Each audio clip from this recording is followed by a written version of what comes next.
Alright, Nada versus Bisu. This is the new commentary. I'm really excited about doing it. We've got Nada up the top right as the brown Terran and Bisu as the orange Protoss. This map is Arcadia II, not one that you see very much these days, but still a very interesting map. It's really refreshing to see the Badlands tile set. That's another one of my personal pet hates, is that StarCraft, the Korean map makers, just use a very limited number of tile sets. It's always jungle or twilight. It's never Badlands or Ashworld, and you very rarely see much of the winter terrain.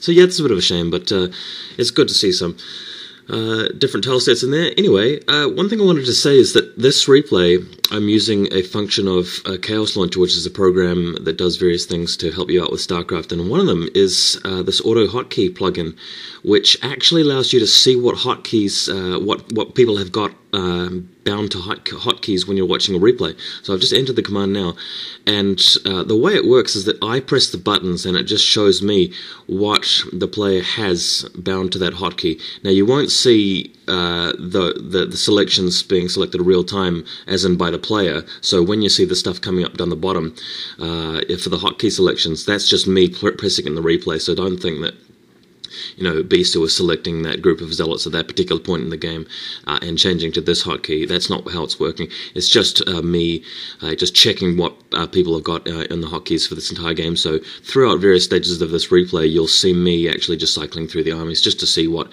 the players have got in the groups. And obviously you won't see which numbers they're on, and I obviously won't be able to remember. But yeah, just an added function to just give you a bit more information about what's going on in the game. So yeah, I'm not really too sure when this particular game was played. It's a replay from fighterreplays.com, as usual, getting the best material from that site currently. And it's still doing a couple from ghostofgamers.com. Those are generally the best sites for me at the moment. Not sure what you guys think about replay sites, but yeah, just let me know if you've got any other good replay sites that you think have some good material as well. So Nada just scouting out now, heading down to the bottom right, and he's got his first barracks going up, so standard stuff. I think I'm waiting for Bisu to put down a cybernetics core. There it goes there, and yeah, just waiting for that first Dragoon, not going for a Zealot or anything. Fairly decent idea on this kind of map with the ramp and the enemy space fairly far away. Wouldn't really want to go for a Zealot, really, I think. Not too sure, but that's just my guess. Alright, so Arcadia.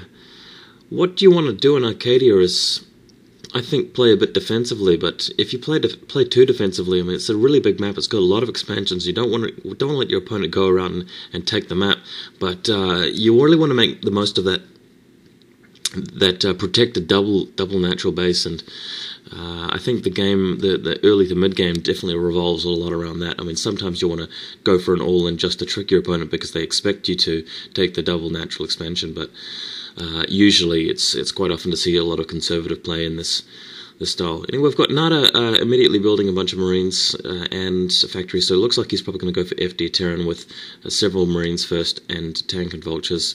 Not a bad idea. He hasn't actually scouted Nada yet, so he doesn't know what Nada's doing, so I think that's a good build to go for if you're playing blind. If you do spot a very aggressive Dragoon push, you can just put down some mines in your choke.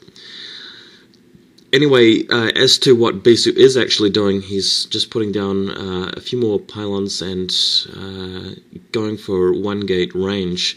He hasn't got his second gateway down yet. I'm not sure whether I'm expecting that shortly, but he could be going for some kind of tech instead. The Dragoon just heading out to chase away the scout. So Nada has not actually got a scout into Bisu's base at this point in time, and I don't think he will be able to. So a bit of an advantage here for Bisu, just in terms of the info. Bisu, I think, knows a little bit more about what Nada's doing. Just seeing those Marines, expecting that FD Terran pushing out. I don't think he would expect a two-factory on this map. I mean, you can't really go two-factory confidently unless you've seen what the other player's doing, and because Nada hasn't seen that, I don't think he'll go. I mean, he wouldn't really pick a two-factory, and Bisu will know that. So I think that's one thing that will help determine the play at this point in time. Nada's got his SCV there ready to just put down that expansion as soon as possible. He's got the 4 Marines and tank ready to head out. As you can see, I've got the hotkey selection on 1, so you can see Nada's 5 units grouped on that key.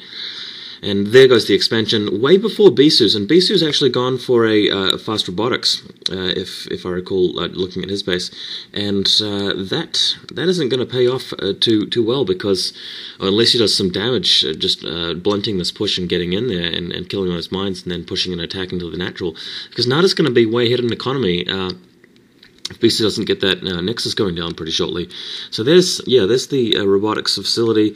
Maybe he'll go for Reaver or something, but no, I'm not seeing any Reavers. It's just a single observatory, and that's it. So there's Nada's expansion there. It's going to be up a lot faster than Bisu's, and Bisu will be behind. So a bit unfortunate of a start there. I'm not really too sure what Bisu was expecting. Maybe he did think that Nada would be likely to be more aggressive than he was. It's hard to say. Nada now putting down his second factory, and he'll be swinging straight into macro management, and probably going straight for that third base as well.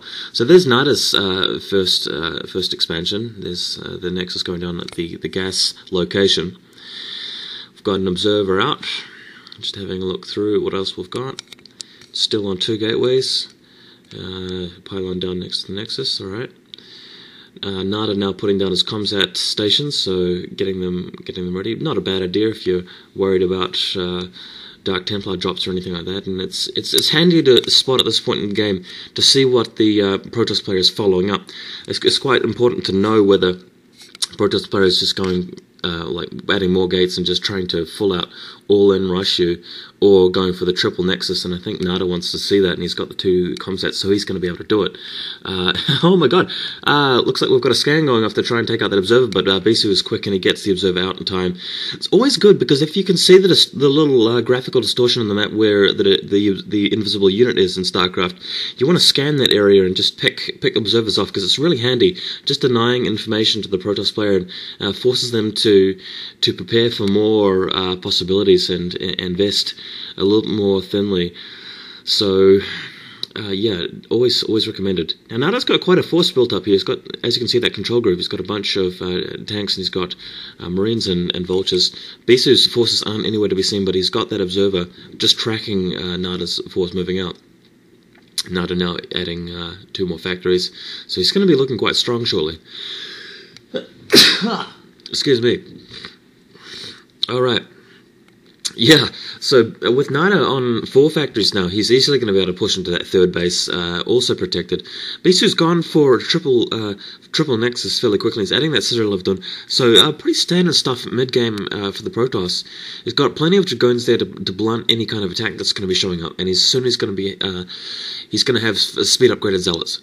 So that'll put him in a good position in the mid-game, and it's going to really come down to how well he goes when he's pushing out to get more than 3 bases, when he'll push down to the bottom left of the map, as to whether Nada can vulture harass him successfully and really curb that while pushing to maximum supply and upgrades himself. So Nada is actually being a bit aggressive here. He's pushing out with some forces. He's deciding not to hang around. I think he's been scanning quite effectively to get the information that he needs, and knows that he can pull this off. Alright, and we'll see how it goes. As you can see, there's Nada, Bisu's group there. He's got, it looks like 9 Dragoons and some additional Zealots. Nada is actually sieging up here and is putting down a bunker by the looks. And yeah, he's got the Marines to put inside it. He's got tanks in a very good position here. Very interesting. I find it interesting how good players in this map just siege up in positions around the middle, and they don't worry about enemy forces just running around the sides and attacking their base, because they know that their scouting is good enough to just control the game in such a way that they can come out on top. I mean, Nada would just push into Bisu's base and have his reinforcements defend at home and mine around at locations where Bisu can flank him. And I think that's the key here, is just keep on top with the scouting in a map like this, because there's so many different places for the enemy army to be, and so many expansions to take, that you really want to stay ahead in the knowledge, the information war, if you want to come out on top. So Nada's got a nice little emplacement here. He's got that barracks ready to go. He's got some mines down. I'd like to see him get a turret or 2, because that observer is going to see exactly what's there, and Bisu will know as soon as he's got enough units to break it. So it'd be good to get rid of the intelligence. There's Nada's double armory going down, so time to get the upgrades rolling.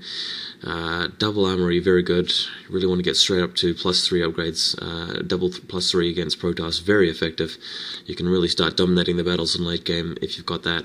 And it takes Protoss ages to keep up with that because they've got to upgrade shields as well to really compete.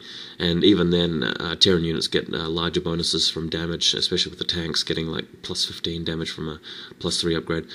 Alright, so Bisu's actually making an attack here. I'm not sure how well this is going to go, but he's got a bunch of zealots, and wow, pushing straight in here. There's plenty of tanks blasting though, but he's got a huge number of zealots. Zealots are actually rushing and past the bunker, taking a lot of casualties, but it looks like he's going to be able to break it. Wow, he's actually coming in, taking out the tanks, taking plenty of losses from the Dragoons, but Bisu's done really well there, just actually knocking out all the tanks, and that little emplacement there has been totally overrun.